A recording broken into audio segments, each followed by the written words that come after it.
मित्रांनो बघा, या प्रश्नाचं उत्तर आपण 10 सेकंदाच्या आत कसं देऊ शकतो। TCS नगर परिषद 2023 करताला मित्रांनो हा प्रश्न विचारलेला आणि प्रश्न विचारलेला आहे एरर डिटेक्शन या घटकावरती। पण प्रश्न बघितल्यानंतर मित्रांनो, प्रश्न वाचल्यानंतर पटदिशी आपल्याला त्या प्रश्नाचा घटक कळाला पाहिजे। वाक्य वाचून बघा, the announcement has made by the principal during assembly today. वाक्य बघितल्या मित्रांनो तुम्हाला कळतंय की या ठिकाणी हॅज आलेला आहे आणि या ठिकाणी बाय आलेला आहे। याचाच अर्थ हा प्रश्नाचा घटक आहे मित्रांनो व्हॉइस।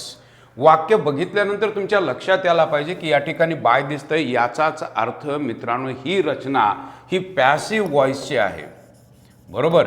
पॅसिव्ह व्हॉइस आहे, याचाच अर्थ मित्रांनो टेन्स आपल्याला कळायला पाहिजे। या ठिकाणी हॅज आलेला आहे, याचाच अर्थ मित्रांनो हा टेन्स आहे प्रेझेंट परफेक्ट पॅसिव्ह।